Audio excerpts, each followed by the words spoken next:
Napi bernama Red di penjara Sausang yang sedang menjalani uji kelayakan untuk pembebasan bersyarat, namun hal itu ditolak oleh pimpinan penjara. Sementara itu, di pengadilan seorang banker bernama Andy DeFrusne sedang diadili karena didakwa melakukan pembunuhan kepada istri dan selingkuhannya yang merupakan pemain golf.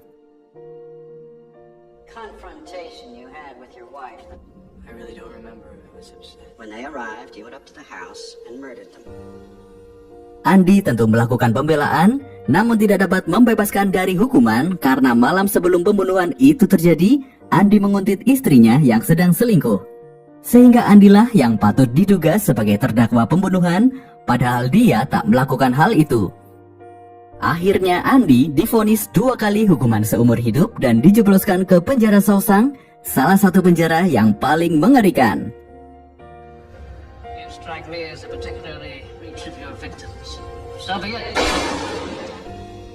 Sesampainya di penjara, Andy dan para napi baru disambut dengan sorakan para penghuni penjara.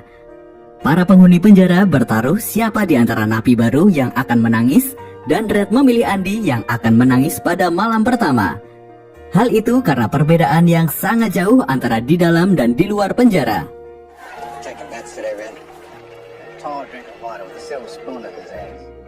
Tapi pada malam pertama, Andy tak mengeluarkan sepatah kata pun, malah napi lain yang menangis histeris hingga sipir menghajarnya hingga lebam.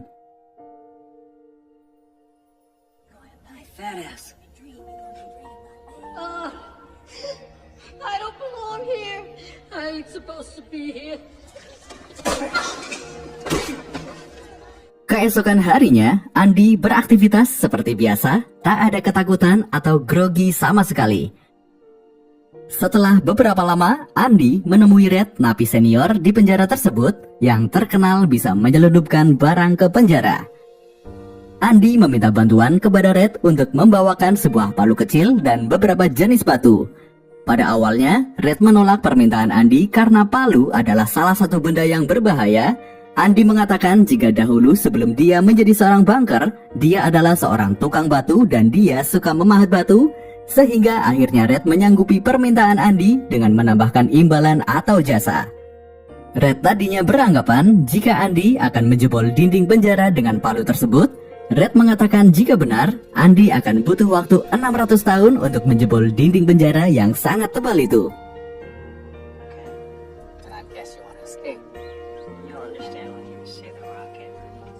Setelah itu, Red memberitahu pada Andy agar hati-hati dengan geng homo yang dikenal dengan The Sisters yang diketuai oleh Box, dan Red mendapat kabar jika mereka menyukai Andy.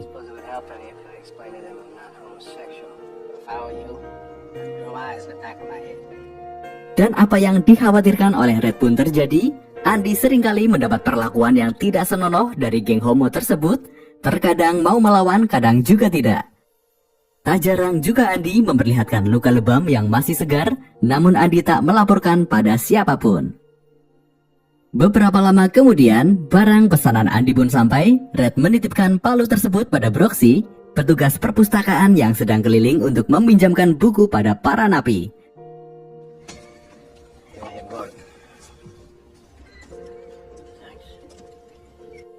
Suatu ketika, Norton, kepala penjara, mengumumkan dia sedang mencari napi yang dapat dipercaya untuk mengerjakan proyek di luar penjara. Banyak napi yang ingin mendaftar untuk menjadi pekerja, namun hanya beberapa orang yang diterima, antara lain Red, Andy, dan beberapa napi lainnya.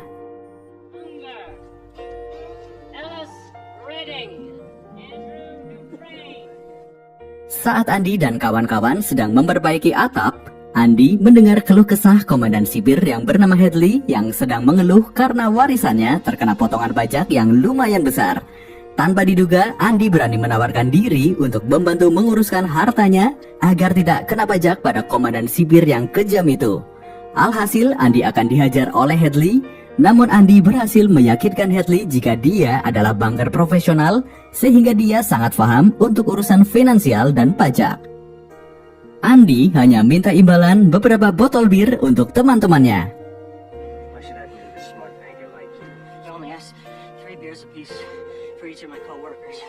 Setelah itu, teman-teman Andi dapat meminum bir selepas bekerja sambil menikmati suasana sore seperti halnya orang bebas. Mereka sangat berterima kasih pada Andi atas jasanya. Mereka dapat merasakan kenikmatan seperti orang bebas, serta mendapatkan keramahan dari para sipir yang dikenal sangat kejam.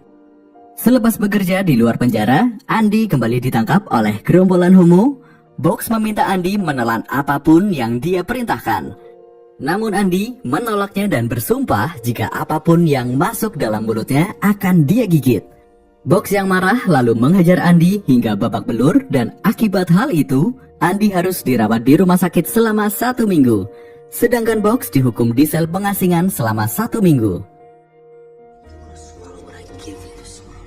You should know that sudden serious brain injury causes the victim to bite. And to spend a month in the infirmary. Setelah Box keluar dari sel pengasingan, ternyata Hadley telah menunggu di selnya untuk menghajar Box. Box dihajar oleh Hadley sampai tangan dan kakinya patah dan harus menjalani perawatan di rumah sakit.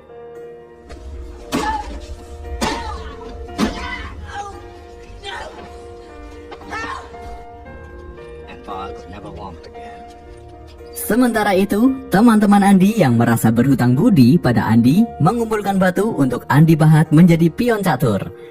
Tak hanya itu, Red juga membawakan poster aktris yang Andi suka dari film yang mereka tonton.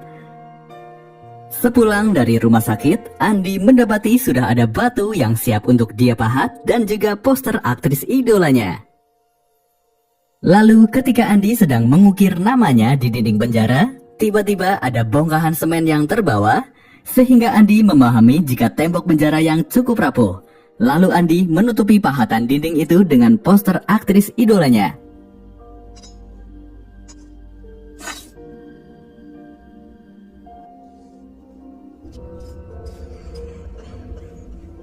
Tak berapa lama, Norton bersama para sipir melakukan razia ke kamar para napi, termasuk merazia kamar Andi.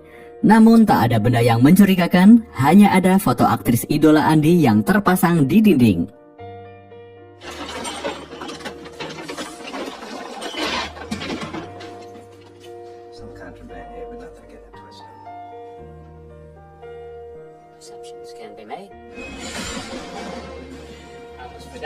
Seusai penggeledahan, Andi dipanggil oleh Norton.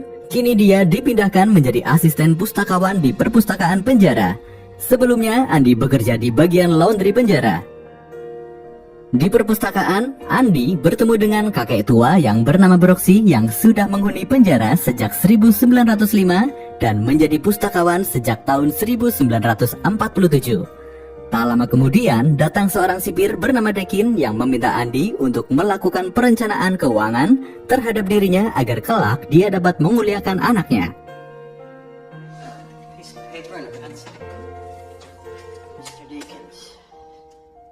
Semenjak itu, Andi membuka layanan konsultan keuangan di penjara Sosang. Bahkan dia juga mengurus pajak separuh sipir di sana, dan tahun berikutnya, Andi mengurus pajak seluruh sipir di penjara tersebut, termasuk kepala penjara yakni Norton. Tak hanya itu, sipir dari penjara lain juga meminta agar pajaknya diuruskan oleh Andi. Saking sibuknya, Andi diizinkan untuk merekrut staf dan Andi memilih Red untuk membantunya.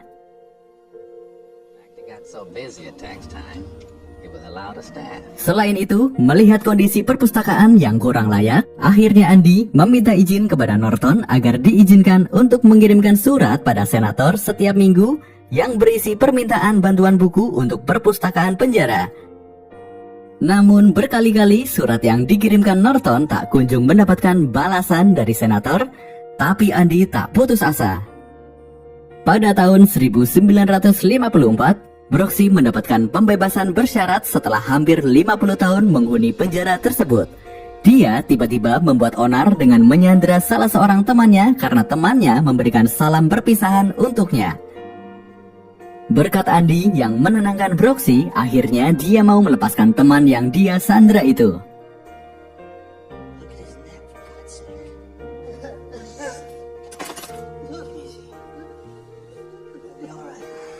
Broxy keluar dari penjara dengan penuh kebingungan karena semua kondisi di luar sudah sangat berbeda. Mulai dari manajer yang tidak suka dengannya, hingga dia seringkali mimpi buruk pada malam hari dan merasa ketakutan. Karena tidak tahan dengan itu semua, Broxy memilih mengakhiri hidupnya dengan cara gantung diri. Not to stay.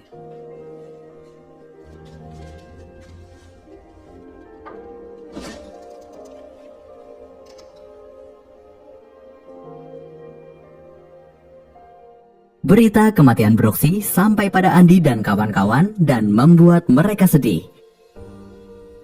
Selanjutnya, setelah 6 tahun Andy mengirim surat pada senator, akhirnya suratnya mendapat balasan. Dia mendapat kiriman beberapa buku serta uang $200 untuk perpustakaan. Dia juga mendapat piringan hitam yang berisi lagu yang dinyanyikan oleh 2 orang penyanyi Italia. Andy lalu pergi ke ruang kontrol dan mengunci ruang itu, kemudian memutar piringan hitam itu dengan pengeras suara. Semua napi tampak merasa tenang mendengar lantunan lagu itu, tapi tidak untuk Norton. Dia meminta Andy membuka pintu itu.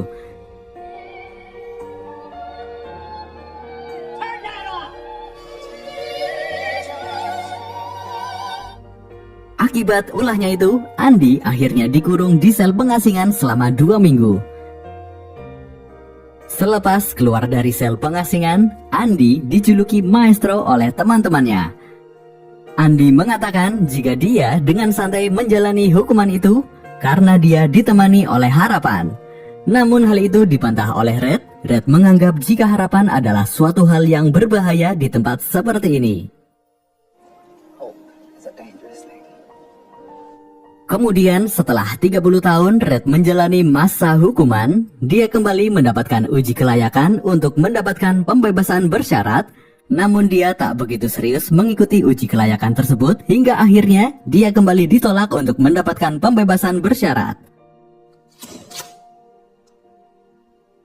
Sebagai hadiah atas penolakan Red dan untuk memperingati 30 tahun Red berada di Shawshank, Andy memberinya hadiah sebuah harmonika, sedangkan Red membalas memberikan Andy sebuah poster Marilyn Monroe untuk memperingati 10 tahun Andy berada di Shawshank.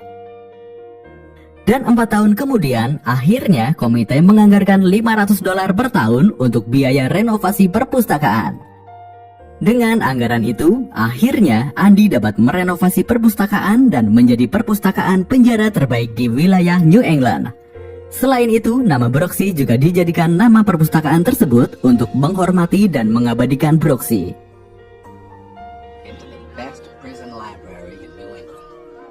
Setelah itu, Norton membuat program asimilasi untuk para napi. Para napi diperbolehkan bekerja di luar penjara dengan upah yang minimum. Oleh karena itu, para kontraktor menyuap Norton agar menghentikan program tersebut.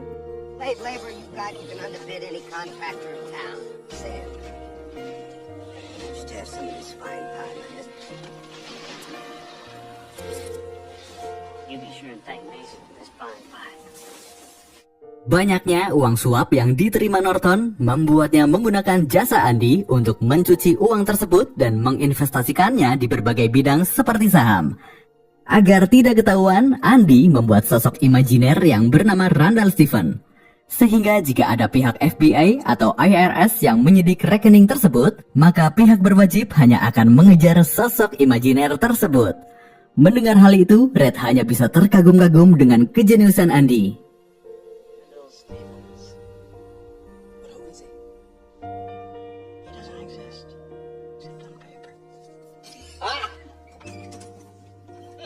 Beberapa lama kemudian, penjara Shawshank kembali kedatangan napi baru bernama Tommy, seorang anak muda berjiwa rock and roll.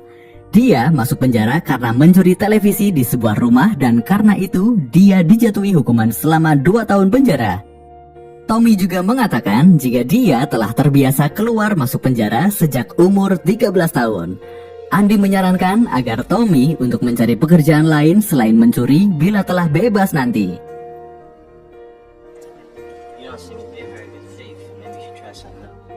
Setelah itu, Tommy menemui Andy. Dia meminta Andy membantunya untuk mendapatkan ijazah setara SMA. Namun Tommy belum lancar membaca sehingga Andy harus mengajarinya membaca terlebih dahulu. Started walking him through his ABCs. Before long, Andy started him on his course requirement. Namun karena Tommy sudah muak, dia lama-kelamaan marah dalam belajar.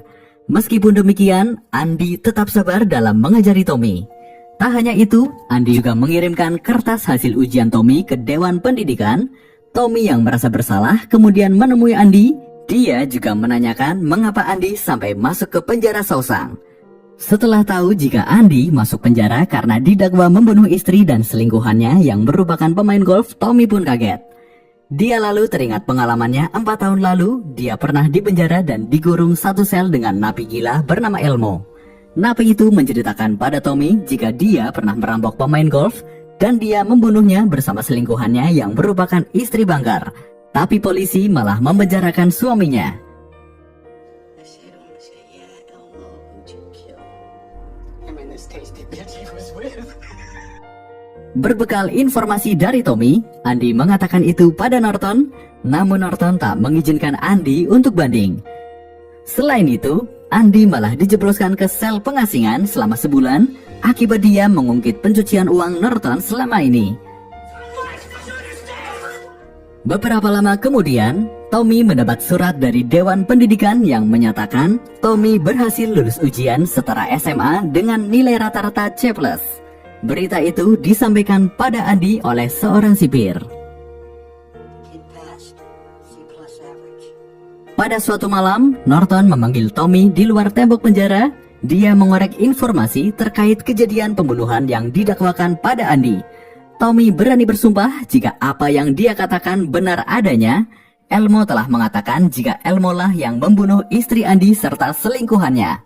Setelah Tommy mengatakan yang sesungguhnya, tiba-tiba Tommy ditembak oleh Hadley hingga tewas.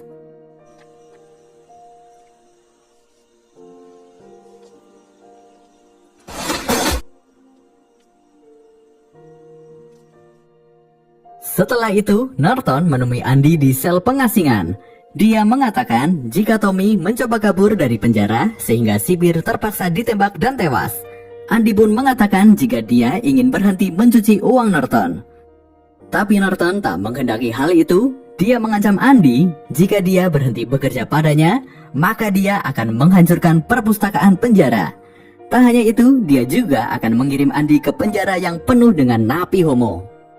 Setelah sebulan menjalani hukuman di sel pengasingan, Andy bertemu dengan Red.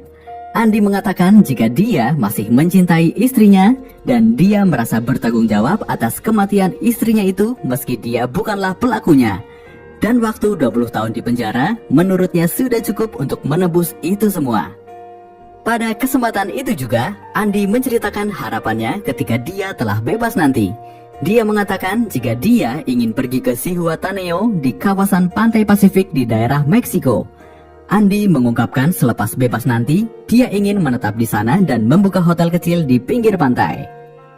Red menanggapi impian Andy dengan mengatakan jangan biarkan harapan mengacaukan pikiranmu, karena saat ini kau masih dalam penjara. Warm place, a memory. Place like that, I could use a man that knows how to get things. This is a shitty pipe dreams. Sebelum berpisah dengan Red, Andy meminta jika kelak bebas dari Sausang, maka Andy meminta Red mengunjungi daerah Buxton dan mengambil sesuatu yang terkubur di bawah batu dekat pohon oak. Semenjak pertemuan itu, Red menjadi khawatir kepada Andy akan melakukan hal yang nekat. Really worried about it. Oh Lord. Every man has his breaking point. Pada suatu hari seperti biasa, Andy bekerja melakukan pembukuan keuangan Norton. Setelah selesai, Andy meletakkan dokumen pekerjaannya ke dalam berangkas. Lalu Norton memerintahkan pada Andy untuk membawakan pakaiannya ke bagian laundry sekaligus menyemir sepatu Norton. Tapi entah mengapa, dia menukar dokumen itu dengan kitab miliknya. Selain itu, dia juga memakai sepatu Norton yang telah disemir tanpa diketahui siapapun.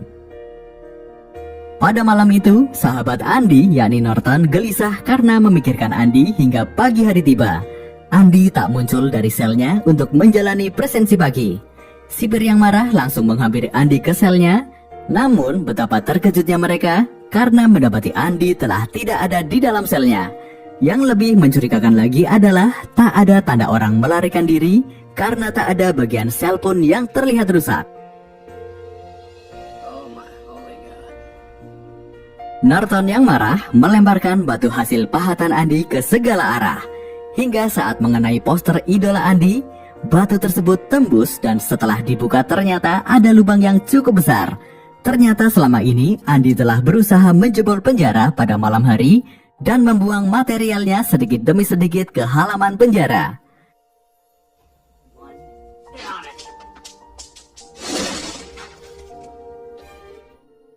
Dan ternyata pada malam harinya Andy mengemasi barang-barangnya kemudian kabur melalui lubang tersebut. Lalu melubangi pipa saluran kotoran dan merangkak sejauh 500 yard hingga akhirnya dia sampai di sebuah sungai di luar penjara.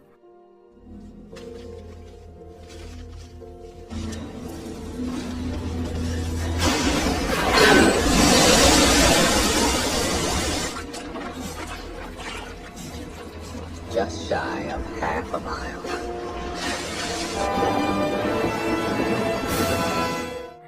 Para polisi dan sipir pun dikerahkan untuk mencari Andy setelah dia dinyatakan kabur. Namun petugas hanya menemukan pakaian napi dan palu kecil yang dia gunakan untuk melubangi tembok. Sementara itu, Andy mengubah identitas dirinya dan memakai identitas imajiner yang dia buat sendiri, yakni Randall Stephen. Dia menguras semua uang Norton yang disimpan menggunakan nama Randall Stephen. Tak hanya itu, dia juga mengirim dokumen ke media massa berupa bukti skandal keuangan yang dilakukan oleh Norton, termasuk kasus pembunuhan Tommy yang dilakukan oleh Hadley. A man nobody ever laid eyes on before. He had all the proper ID. Did you add this to your outgoing mail? Alhasil, jajaran polisi beserta wartawan menyerbu penjara Shawshank untuk menangkap Norton dan Hadley. Norton yang panik dan tak bisa berbuat apa-apa memilih menembak dirinya sendiri, sedangkan Hadley ditangkap pihak berwajib. They took him away. We have a warrant for your arrest. Open up. Sementara itu, Andy pergi membawa uang Norton ke tempat impiannya, yaitu Zihuatanejo. Setelah sampai di sana, dia mengirimi Red surat yang isinya meminta agar Red menyusul ke sana. I got a postcard in the mail. It always makes me laugh. Andy Dufresne, headed for the Pacific. Selanjutnya, beberapa lama kemudian, Red akhirnya mendapat pembebasan bersyarat. Pada awal bebas, dia menjalani kehidupan seperti halnya Broxy. Dia juga hampir putus asa. Namun dia tetap mencoba tegar karena dia teringat dengan janjinya kepada Andy. There's a harsh truth to face. Terrible thing to live in fear. Only one thing stops me. Oleh karena itu, Red menuju Buxton dan mengambil apa yang dulu Andy perintahkan. Ternyata isinya adalah sejumlah uang dan sepucuk surat yang berisi permintaan Andy untuk mengurus hotel di Zihuatanejo. Dear Red, you remember the name of the town, don't you? Remember, Red, hope is a good thing. Berkat hal itu, Red kembali bersemangat. Dia juga memberanikan diri menyeberang ke Meksiko untuk menemui sahabatnya. Dan setelah beberapa lama berpisah, akhirnya Red dan Andy bertemu kembali. Fort Scott, Texas, please. I hope to see my friend and shake his hand.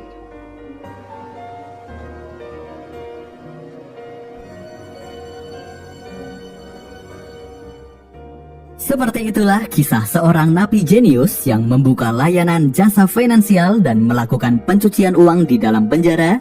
Bahkan dia bisa kabur dari penjara yang dikenal dengan pengamanan super ketat.